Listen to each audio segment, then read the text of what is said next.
And as the war rages on in Ukraine, India's External Affairs Minister, Dr. S. Jaishankar, is heading to Russia for a bilateral visit. He will be holding talks with his Russian counterpart and the Russian Trade Minister as well on Tuesday. This meeting comes days before the G20 summit in Bali, where Putin will be in the same room with Western leaders, including US President Joe Biden, for the first time since the war broke out. But there is another reason why S. Jaishankar's trip is being regarded as a crucial one.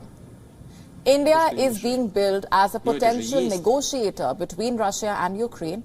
S. Jaishankar's visit is expected to finalize the cooperation between India and Russia under multilateral frameworks, including the G20, SCO and BRICS.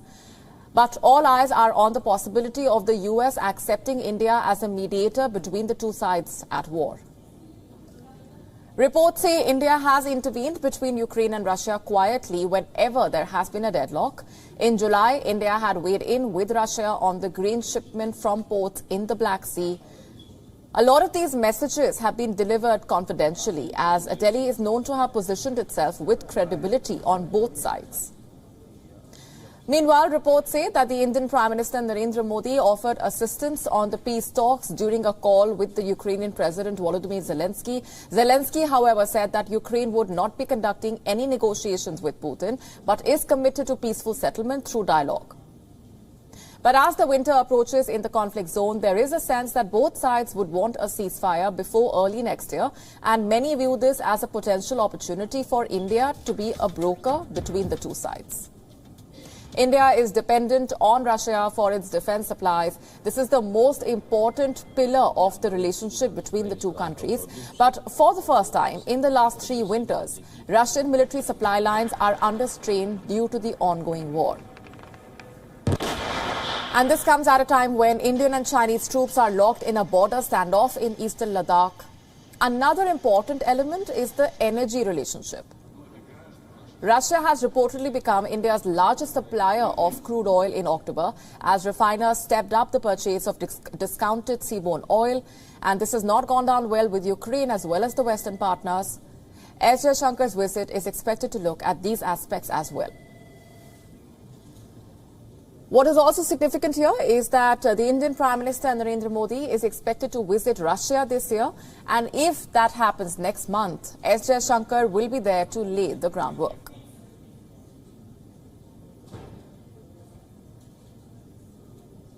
For more on this, with us on the broadcast is Harsh V Pant, the head of ORF Strategic Studies Programme from Delhi. Thanks very much for being here. Let me ask you first for your assessment of how significant this visit will be for India given the current circumstances.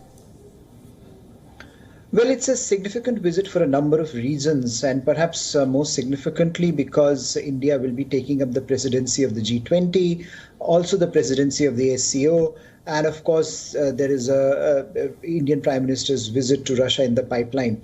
So I think for all those reasons, it becomes imperative for the Foreign Minister of India to lay the groundwork, to prepare,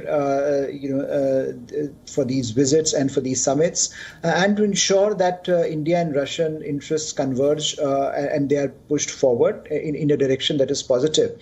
Now, India has been, as you know, the focal point of attention for the West and for Russia itself. We have seen Mr. Putin himself talking about India a lot in recent weeks. So India is one of the few countries that can credibly talk to multiple stakeholders in this confrontation in Ukraine. So I think bilaterally, globally, this visit will be an important benchmark for India-Russia relations, and hopefully the Indian Foreign Minister will be able to make India's points clear to Russians, because India is increasingly concerned about the scale and scope of the conflict in Ukraine as well. Also, when it comes to India's role as a potential negotiator between Russia and Ukraine as far as this war is concerned, what is your view on that? Well, certainly, India remains one of the few countries that can talk to Ukrainians, to the Russians, and to its Western partners in a way that perhaps no other country can. And so it puts India in a pivotal position. It puts India in a position where all of these stakeholders are willing to listen to Indian concerns, are willing to listen to what India has to offer. The question is whether Ukraine and Russia are militarily prepared for a political settlement. India's position has been very clear that this is not the time for war, and increasingly the only way you can resolve this conflict is by coming to some kind of a political settlement. But what we are hearing now increasingly is that one of the other side is reluctant to come to that conclusion, and unless that happens, I think a lot of the debate about India's role will be hypothetical. But once the two sides are willing and able to talk, I think India should be in a position to galvanize those conversations. Right. Let's also talk about how this will be a significant boost for the India-Russia partnership, and how this visit will be taking that relationship forward as well, especially the energy partnership as well.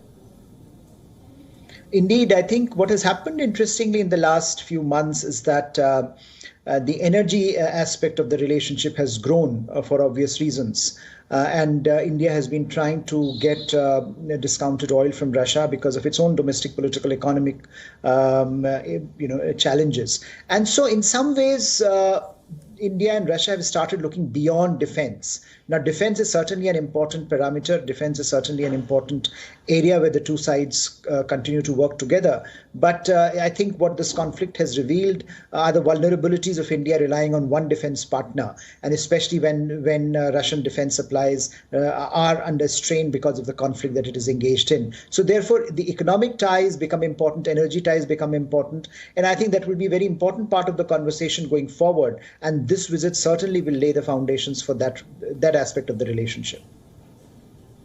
Right. Harsh V Pant, we're leaving it there for the moment. Thanks very much.